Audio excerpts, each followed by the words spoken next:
तो hello everyone, welcome to the new video. और अब तक हमने चैप्टर 5 तक कवर कर लिया है और आज हम इस चैप्टर 6 को हम देखेंगे। चैप्टर 6 है चेंजेस अराउंड अस। अब जो चेंजेस अराउंड अस के बारे में है, इस टॉपिक में पढ़ने से पहले थोड़ी थोड़ी चीज़ों के बारे में आप सब जानेंगे। हम जो ये वीडियो बना रहे हैं, इस वीडियो में दो टाइप की कैटेगरी के बच्चे और स्टूडेंट जो भी हैं वो समझ सकते हैं। फर्स्ट कैटेगरी के वैसे स्टूडेंट्स हैं जो अभी क्लासेस में पढ़ रहे हैं, क्लास 6 में है और वो अपनी स्टडी कर रहे हैं, स्कूल में है। तो ओवरऑल बस उनको एक समझ में आएगा कि चेंजेस अराउंड अस के बारे में हमें क्या समझना है, कि हमारे आसपास में क्या क्या बदलाव हो रहे हैं ना। दूसरी कैटेगरी के वैसे स्टूडेंट्स हो सकते हैं जो किसी कॉम्पिटिटिव एग्ज़ाम्स के प्रिपरेशन कर रहे हैं, कोई भी बीपीएससी, जेपीएससी, यूपीएससी, और वो साइंस को उन्होंने बहुत पहले पढ़ा हुआ है, बट वो फिर से क्योंकि अब वो तैयारी कर रहे हैं, तो वाइल प्रिपेयरिंग दीज एग्जामिनेशन उनको पास्ट में जो उन्होंने पढ़ा था उनको फिर से रिकॉल करना, रिवाइज करना, ये सारी चीज़ें समझ में आनी चाहिए। क्योंकि एग्ज़ाम में क्लास 6 से लेकर 12 तक एनसीईआरटीज़ पढ़ना होता है, और कई बार चाहे वो सीएपीएफ की एग्ज़ाम हो या यूपीएससी की खुद की एग्ज़ाम हो, वो क्लास 6-7 के कहीं एक कॉन्सेप्ट को उठा के एग्ज़ाम में क्वेश्चंस को पूछ देते हैं। जो 6 के स्टूडेंट हैं, जो क्लास 6 में पढ़ रहे हैं, स्कूल में पढ़ रहे हैं, वो डिटेल में समझने की कोशिश करना, उनके लिए मैं ये वीडियो बना रहा हूँ। और जो स्टूडेंट स्पेशली कॉम्पिटिटिव एग्ज़ाम के लिए पढ़ रहे हो, वो समझना। जो चैप्टर के एंड में, ये हमारा चैप्टर का एंड है, और इस चैप्टर के एंड में जो आपको ये कीवर्ड्स दिख रहे हैं, आपको कीवर्ड्स देख रहे हैं like changes, contraction, evaporation, expansion and melting. In topics पे आप ध्यान दोगे, क्योंकि क्लास 6 के बाद जैसे ही आप 7 पढ़ोगे तो वहाँ पे आपको फिर से एक्सप्लेन किया रहेगा और इन डेप्थ में और डिटेल्स में आपको पढ़ना है। बट क्लास 6 के स्टूडेंट के लिए आपको और भी ज़्यादा डिटेल में इसको पढ़ना है। ठीक है, तो चलिए हम वीडियो को, अब चैप्टर को शुरू करते हैं। Okay, so now changes around us में कह रहे हैं कि what a fun would it be if you suddenly get some magical power to change things around you। आपको पावर मिल जाए कि आप अगर देखें, मैजिकल पावर आपको मिल जाए और आप उनसे चीज़ों को बदल लो। आप अपने आसपास की चीज़ों को, जो आपके आसपास में है, उन चीज़ों को आपको ये मैजिकल पावर मिल जाए कि आप उनको बदल दो, उनको चेंज कर दो। तो आप क्या बदलाव लाना चाहोगे? तो आपको, अगर we do not have a magical power, सबसे पहले तो ये कि हमारे पास कोई मैजिकल पावर ऐसा है नहीं, बट स्टिल इसके अलावा हम बहुत सारी चेंजेस को हम अपने लाइफ में देखते हैं। जैसे हम अगर कहीं एक जगह से दूसरी जगह जाते हैं तो प्लेसेस चेंज हमें देखने को मिलता है। बहुत दिनों के बाद अगर हमसे कोई हमारा फ्रेंड मिलता है तो हम उसे कई बार देखते कि वो पतला हो गया, वो मोटा हो गया, वो और लंबा हो गया। या कहीं हम ग्राउंड में जाते हैं और हम 1 साल 2 साल पहले उस ग्राउंड के पास जाते हैं तो वो अच्छा ग्राउंड हमें दिखता है, बट जब हम 2 साल के बाद विज़िट करते हैं तो देखते हैं कि ग्राउंड जो है, वो ग्राउंड पहले जैसा ना रहा, वो थोड़ा छोटा हो गया है और उसके आसपास में कई बिल्डिंग्स बन गई हैं। ये सारी चेंजेस तो हम देखते हैं ना। हमारे हेयर्स ग्रो करते हैं, नेल्स ग्रो करते हैं, ये सारी चीज़ें विद टाइम तो आपने तो देखा ही होगा कि ये ग्रो करते रहते हैं। तो हमारे आस-पास में ये बहुत सारी ऐसी चीज़ें हैं जिनको आप देखते हो, तो एज़ अ स्टूडेंट आप अपने आँखों को बंद करो और थोड़ी देर के लिए सोचो कि आप अपने आस-पास में ऐसी कौन-कौन सी चीज़ें हैं जिसको आपने बदलते हुए देखा है विद टाइम। ठीक है? अब हम लोग समझने की कोशिश करते हैं कि can all changes always be reversed. कुछ चेंजेस हमारी ऐसी होती हैं जो वापस से अपने पोजीशन पे आ जाएगा। जैसे आपने फील्ड विज़िट किया, ग्राउंड में गया, जब आप जाकर के वहाँ देखते हो कि फील्ड जो था पहले मैदान था, अब घर बन गया। क्या इसको बदल सकते हैं? Can it be change? So ये चेंज रिवर्स नहीं हो सकता है, बट कुछ ऐसे चेंजेस हैं जो रिवर्स हो सकते हैं। जैसे बलून को अगर बलून को हम फुलाते हैं तो वो एयर जब हम उसमें फ़्लो करते हैं तो उसका शेप बदल जाता है, वो बड़ा हो जाता है। और जैसे ही वो एयर जो है वो बलून से बाहर आता है तो वो फिर से अपने पोजीशन पे आ जाता है। तो सबसे पहले तो कि balloon changes it's size and shape on blowing air into it. जब हवा को हम भरते हैं तो वो चेंज होता है, बट हर चेंजेस रिवर्स नहीं हो सकता है। तो इस वाले चेंज में हमें ये समझना है, ये जो एक्टिविटी 1 और 2 दिया हुआ है, इस एक्टिविटी 1 और 2 से ये समझना है कि जो शेप्स होते हैं, वो शेप को हम चेंज कर सकते हैं और रिवर्स भी कर सकते हैं। तो पहला वाला एक्टिविटी में आपको शेप चेंज हुआ, फिर से रिवर्स हो गया। एक्टिविटी 2 में बोला कि आप एक पीस ऑफ पेपर को ले लो, आप उसको फोल्ड करो और इसको एक टॉय के शेप में, जो इस टाइप से कई बार आपने बचपन में उड़ाया होगा, टॉय एरोप्लेन बना करके आपने शेप चेंज कर दिया। शेप चेंज कर दिया, आप ये बन गया। एक्टिविटी 3 में आपने देखा कि बॉल है और आपने आटा को गूंदा, गूंद के छोटे छोटे बॉल्स बनाए और बॉल बना के शेप आपने प्रेशर लगा करके इसको रोटी में बदल दिया। फिर वही रोटी को जब आप आग पे रखते हो, तवे पे रखते हो, तो वो फूल जाता है, लेकिन ये वापस से चेंज नहीं होगा, रिवर्स नहीं हो सकता है। ऐसा तो नहीं कि इसको फिर से आप प्रेशर लगा करके आप उसको फिर से डो बना दो, फिर से वो गोल बना दो, ऐसा तो नहीं है। आप एक सर्टेन चीज़ों तक बदल सकते हो।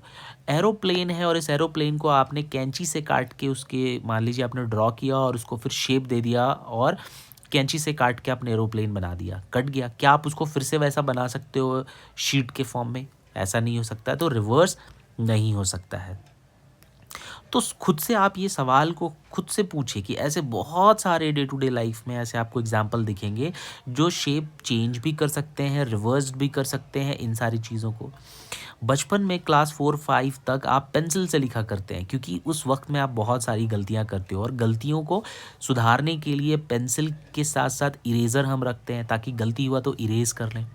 बट 6-7 क्लासेस में आने के बाद टीचर्स आपको पेन से लिखने के लिए बोलते हैं। क्यों? क्योंकि पेन से लिखने के लिए इसीलिए बोला जाता है ताकि अब जो आपने गलती कर दी वो चेंज नहीं होगा।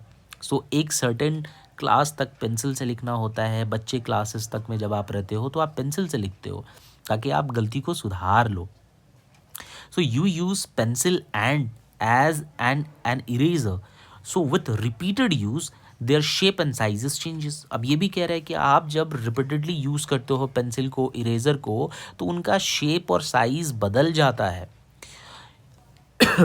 अब नॉर्मली अगर आप घर में पॉट, क्ले वगैरह इन सब चीज़ें जो आजकल के बच्चों को खेलने के लिए होता है, उससे आप शेप बना सकते हो, अलग अलग चीज़ें बना सकते हो, वो भी आपने देखा होगा। अब आप देखो कि कुछ ऐसे कॉमन चेंजेस हैं, आप बहुत सारे अपने अपने डे टू डे लाइफ में आप देखते होंगे कि उसको हम फॉर्म को बदल सकते हैं। जैसे अगर अनाज था तो अनाज को हमने क्या किया, हमने ग्राइंड करके हमने बना दिया उसको फ्लोर के तौर पर। तो क्या इसको वापस से हम बना सकते हैं? नहीं। बट हमने प्रेशर का यूज़ करके, मशीन का यूज़ करके हमने एक को दूसरे फॉर्म में बदल दिया। हमने बटर टू इडली, हमने इडली के बैटर को हमने चेंज करके बना दिया इडली के फॉर्म में। तो क्या ये फिर से रिवर्स हो सकता है?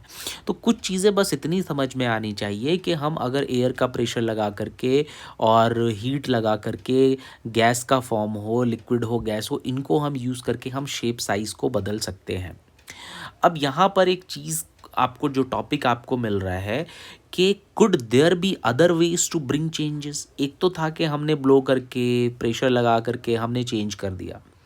आप यहाँ पर एग्जाम्पल देखो कि इतना सारा यहाँ पे औजार बना हुआ है, ये सब के सब लोहे से बने हैं और लोहे का ही एक टुकड़ा होगा, और लेकिन उस टुकड़े से आपको ये डिफरेंट डिफरेंट साइजेस में दिख रहा है। तो ये जो साइजेस में आपको नॉर्मली दिख रहा है, ये एक्सपैंड की वजह से है। जब आप इसको हीट करोगे और हीट करते करते उसको पीटा जाएगा तो भी इसका शेप चेंज हो सकता है। ठीक है। साथ ही साथ आप यहाँ पे ये वुडन हैंडल को भी आप देख रहे हो।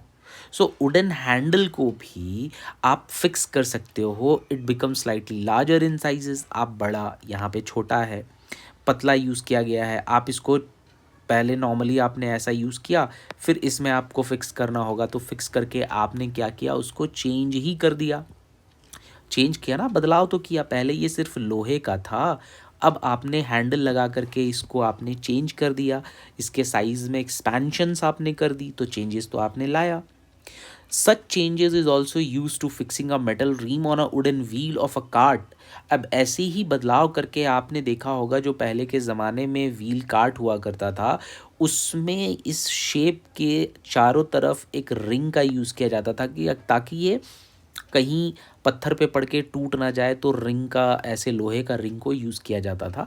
अब तो खैर होता नहीं है। तो इन सारी चेंजेस को जो आप देख रहे हैं व्हील में किया जा रहा था, इन सब से आपने चेंजेस कर दिया, उनको एक्सपैंड कर दिया, उनके शेप को बदल दिया, उनको चेंज कर दिया। नाउ अब आप मेन अब यहाँ से समझना है, यहाँ तक तो एक्सपेंशन और चेंजेस की बात इन्होंने बहुत समझाई, बट मेन मुद्दा हमें सॉलिड लिक्विड गैस पे पहुँचना है, क्योंकि आगे की क्लासेस में सॉलिड लिक्विड गैस पे पढ़ना है कि सॉलिड से कैसे जो है, अगर बर्फ़ है तो बर्फ़ को कैसे हम लिक्विड में बदल देंगे, स्टेट चेंज हो रहा है, लिक्विड से कैसे वो वेपर चेंज होगा, वो मुद्दा मेन है हमारा। तो अब मेन जो मोटिव है आपको समझना है इस चैप्टर के बेसिस पे कि शेप वेप ये सब तो आप समझ गए कि आप शेप को चेंज कर सकते हो, बदल सकते हो, बट मेन अब आपको शुरू हो रहा है कि वाटर को वेपर में कैसे बनाया जा सकता है। या फिर मैं ये कहूँ कि वाटर वेपर जो आपको सी में, पॉन्ड में, नदी में दिखता है, यही एवोपोरेट होकर के कंडेंसेशन होता है और बाद में चल के वही बारिश होती है। सो फॉर क्लास 6 स्टूडेंट ये बड़ा स्ट्रेंज लगेगा कि है ऐसा होता है। हाँ, सूरज की रोशनी जब कंटिन्यूअसली कंटिन्यूअसली सूरज की रोशनी फॉल करती है वाटर पर, तो ये वाटर के जो पार्टिकल्स होते हैं, जो वाटर ड्रॉपलेट्स होते हैं, इनको हीट के जैसा काम करता है। सूरज की रोशनी पड़ी, हीट हुआ, हीट होने के बाद ये ऊपर की तरफ उठते हैं भाप बन करके, भाप बन करके उठते हैं, उनको हम लोग वाटर वेपर बोलते हैं। जब ये वाटर वेपर धीरे धीरे उठते हैं और ऊपर की तरफ जाते हैं तो ये ठंडे होने लगते हैं। जब ये ठंडे होने लगते हैं तो इनके मॉलिक्यूल्स थोड़े पास पास आते हैं, और जब पास आते हैं तो ये मिल करके बादल का फॉर्मेशन करते हैं। और ऐसा कंटिन्यूअसली 2-3 महीने तक जब ये चलता है प्रोसेस, तो बहुत सारा बादल एक्यूमुलेट हो जाता है सी के ऊपर में। फिर हाई प्रेशर और लो प्रेशर करके एक ज्योग्राफी में टर्म है, जब आप पढ़ेंगे ज्योग्राफी के सेक्शन को हायर क्लासेस में तब आप समझेंगे। सो ये जो है हायर टू लोअर की तरफ मूव करेगा, और बादल मूव करते करते करते करते ये लैंड की तरफ आते हैं, और जैसे ही समुद्र से, सी से लैंड की तरफ आते हैं और ये ग्रेविटी के इन्फ्लुएंस में आते हैं, तो कंडेंसेशन होता है और बारिश, कंडेंसेशन के बाद प्रिसिपिटेशन होता है और बारिश के फॉर्म में ये वापस ज़मीन में गिरते हैं। और हालांकि आज के टाइम पे तो इतने फॉसिल फ्यूल की बर्निंग वगैरह हो रहा है, तो एसिड रेन होता है जिससे स्किन, आइज़, ये सब में प्रॉब्लम आपको देखने को मिलता है। बट बारिश की जो पानी आता है वो हालांकि प्योर फॉर्म में ही होता है, लेकिन अभी के टाइम में जो इतने फॉसिल फ्यूल्स बर्निंग हो रहे हैं, इनके वजह से बहुत सारे बदलाव हैं। ठीक है, तो हमने देखा कि वाटर वेपर में बदल सकता है, यानी कि वाटर वेपर को हम बदल सकते हैं लिक्विड में भी, और लिक्विड को वाटर वेपर में। हाँ, क्या बात मैंने बोला? मैंने ये बोला कि अगर आपके पास पानी की बूंदें हैं, पानी है, तो पानी को आप हीट करके इनको वेपर बना दो, वाटर वेपर बना दो, या वाटर वेपर को एक्यूमुलेट करके उन्हें वापस से पानी बना दो, ये भी तो हो सकता है। या फिर मैं ये भी कह सकता हूँ कि अगर आपके पास सॉलिड आइस है, आइस को अगर आप हीट करो तो ये लिक्विड बन जाएगा, और लिक्विड को और हीट कर दो तो ये गैस बन जाएगा। गैस को अगर आप ठंडा कर दो तो वो लिक्विड बन जाएगा, और ठंडा कर दो तो एकदम बर्फ़ बन जाएगा। ये भी चीज़ तो होता है। कई बार बारिश में आपको पत्थर भी गिरते हैं, जिसको हम लोग ओले बोलते हैं, बर्फ़ गिरते हैं। तो ये कैसे गिरते होंगे? आसमान में क्या फ्रीजर लगा हुआ है? नहीं। आसमान में जब बहुत दूर ऊपर इस आप जो है अर्थ के ऊपर चले जाओगे, ट्रोपोस्फेयर के अपर, यानी कि 4-5-6 किलोमीटर, जैसे जैसे आप हाइट पे बढ़ते जाओगे टेम्परेचर गिरते जाता है, टेम्परेचर कम होता है। तो जब पानी भाप बन करके ऊपर उठता है, तो बहुत ऊपर उठने के बाद ये ठंडा होने के बाद बर्फ़ बन जाते हैं, और ग्रेविटी के इन्फ्लुएंस में जब आते हैं तो ये नीचे की तरफ गिरने लगते हैं, और जब गिरते हैं तो ये छोटे छोटे टुकड़े बर्फ़ के बन के गिरते हैं। अब आपने कई बार देखा होगा वैक्स का एग्जाम्पल लेके कि वैक्स एक काइंड ऑफ सॉलिड के फॉर्म में रहता है, लेकिन जब हम इसको जलाते हैं तो धीरे धीरे इनके चारों तरफ से ये लिक्विड गिरने लगता है, और एक ऐसा टाइम आता है कि सारा कैंडल जल के ख़त्म हो जाता है। ऐसा आपने देखा होगा, यानी शेप को चेंज हो रहा है, यानी कि सॉलिड बिकम लिक्विड्स, वो भी हो सकता है। और कई बार आप वैक्स बहुत सारा अलग अलग जगह से आप उसको इकट्ठा करो, और उसको हीट करके लिक्विड बना दो और उसको कोई एक जार में या किसी में शेप देने वाले चीज़ में शेप दे दो। ठीक है, पता चला आपने हार्ट का शेप दे दिया, आप ऐसे हार्ट का शेप में दे दो, हार्ट के शेप में आपने दे दिया वैसा, अब इसमें एक धागा कर लगा दो पहले से, अब ये कैंडल बन जाएगा। तो आप अलग अलग तरीके से कैन चेंज कर सकते हो।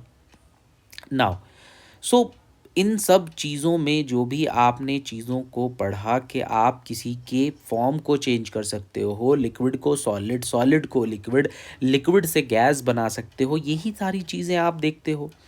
तो अब इसमें एक बहुत इंपॉर्टेंट चीज़ पे आप ध्यान देना, एवोपोरेशन के मैं बारे में बता रहा हूँ।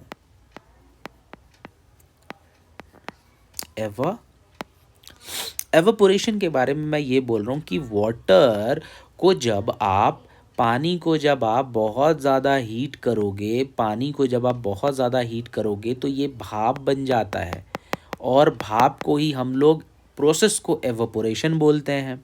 एवोपोरेशन होता है जब पानी भाप बनने लगता है, वाटर वेपर एवोपोरेशन प्रोसेस से होता है। फिर जब पानी गर्म होगा तो ये फैलता है, जिसको हम लोग एक्सपेंशन बोलते हैं। ये एक एक्सपेंशन एक्ट होता है और एक्सपेंशन के बाद ये फैलेगा, क्योंकि पानी अब गर्म हुआ तो वो भाप बना। भाप के जो मॉलिक्यूल्स होते हैं वो बहुत दूर दूर के होते हैं, ये भागते हैं आपस में, काफ़ी दूर दूर होता है। यही रीज़न है कि जब आप देखोगे कि बाहर किसी के घर में खाना वाना बना, किसी घर में बिरयानी बना, पनीर बना, तो उनका स्मेल आपके दूसरे सामने वाले घर में आता है। रीज़न कि वो गैसेस के फॉर्म में जब वो बन रहा है तो गैस ट्रैवल करते करते करते करते दूर तक चला जा रहा है। कोई दूसरे रूम में परफ्यूम लगाया तो वो परफ्यूम का स्मेल आपको इस रूम में आ गया। तो गैस जो है वो पार्टिकल्स इनके बहुत दूर होते हैं, ये मूव करते हैं ईजिली। नाउ सॉलिड के जो होते हैं पार्टिकल, ये बहुत क्लोज होते हैं, सॉलिड के पार्टिकल आपस में बहुत क्लोज होते हैं, ध्यान दीजिएगा। लिक्विड के पार्टिकल क्लोज होते हैं बट थोड़े थोड़े दूर होते हैं, ठीक है। लेकिन गैस के पार्टिकल बहुत ज़्यादा दूर दूर पे होते हैं, इसीलिए ये ज़्यादा मूव करते हैं। तो क्या था कॉन्सेप्ट? एवोपोरेशन। वाटर को जब हीट करेंगे तो वाटर हीट होने के बाद एक्सपैंड करेगा, उस प्रोसेस को एवोपोरेशन बोलेंगे। जब पानी भाप बन गया, वाटर वेपर धीरे धीरे धीरे धीरे धीरे ऊपर की तरफ उठेगा, आसमान में जाएगा। जैसे जैसे ऊपर उठेगा टेम्परेचर कम होगा, जब टेम्परेचर कम होता है तो भाप, वाटर वेपर के पार्टिकल्स क्लोज होने शुरू हो जाते हैं, नज़दीक आते हैं। जैसे जैसे वो नज़दीक आएंगे तो वो पानी बनना शुरू करेंगे, और ज़्यादा वो ऊपर उठेंगे तो टेम्परेचर और ज़्यादा डाउन होगा। तो ऐसे करते करते ये बादल का फॉर्मेशन लेते हैं, जिस प्रोसेस को हम लोग कंडेंसेशन बोलते हैं। ये हायर क्लासेस में आप पढ़ोगे। कंडेंसेशन होता है, बादल बन गया, अब बादल कई दिनों तक ऐसे ही चलेगा, महीने 2 महीने तक कंटिन्यूअसली सूरज की रोशनी समुद्र पर पड़ती है और भाप बना करके ये ऊपर की तरफ उठती है। याद रखना कि जब भी पानी पे सूरज की रोशनी या गर्म करोगे आप तो भाप हल्का होता है, ये ऊपर की तरफ उठेगा, ठीक है, नीचे की तरफ नहीं। जब पानी ठंडा करोगे तो पानी के मॉलिक्यूल सेटल डाउन होते हैं, वो नीचे की तरफ बैठते हैं। तो पानी जब ठंडा होगा तो वो नीचे की तरफ बैठेगा, जब पानी गर्म होगा तो वो ऊपर की तरफ उठने की कोशिश करेगा, ठीक है। और मेल्टिंग एक हमने देखा कि जब आप गर्म करोगे सॉलिड आइस को, आइस है वो सॉलिड फॉर्म में है, सॉलिड स्टेट में, जब आप उसको गर्म करोगे तो वो पिघल जाएगा। आप जब मोम को, वैक्स को जब आप गर्म करोगे तो वो पिघल जाएगा। तो ये सारी चीज़ें जो हैं बेसिकली शेप में चेंज देखने को हमें मिल रहा है। तो फॉर क्लास 6 स्टूडेंट, आप अपने दिमाग में ये चीज़ रखो कि आपके आसपास में क्या क्या बदलाव हो रहा है। वो बदलाव आप खुद से भी देख रहे होगे, नेचुरली बहुत सारी चीज़ें हो रही है, कुछ चीज़ें मैन मेड बदलाव हो रही हैं, कुछ ऐसे भी बदलाव हैं जिनमें हम रिवर्स कर सकते हैं उन चेंजेस को, ठीक है। कुछ ऐसे चेंजेस हैं जिनको हम रिवर्स नहीं कर सकते हैं, ठीक है। कुछ चीज़ों को है हम बदल करके, एडजस्ट करके, एक्सपैंड करके उनको छोटा बड़ा कर सकते हैं, जैसे आप इस टॉपिक में देखा आपने, ठीक है। उसके बाद हम कुछ ऐसे शेप को देख रहे कि हम उनको गर्म कर दें, हीट कर दें तो उनका शेप चेंज हो जाएगा, उनको ठंडा कर दें तो वो सॉलिड बन जाएगा। तो ये बेसिक सा इन्फॉर्मेशन था कि हम अपने आसपास में कैसे चीज़ों को देखते हैं। आई होप कि इस वीडियो से आपको कुछ थोड़ा बहुत अंडरस्टैंडिंग हुआ होगा, कुछ कॉन्सेप्ट्स क्लियर हुए होंगे। बाकी ये जो चैप्टर का खास करके पॉइंट है, एक नेक्स्ट क्लास में जब आप हायर क्लास में जाओगे एक क्लास आगे, तो वहाँ सॉलिड लिक्विड स्टेट के फॉर्म में आपको पढ़ने को मिलेगा। तब तक आपको वीडियो अच्छी लगी हो तो वीडियो को लाइक करें, शेयर करें, और कुछ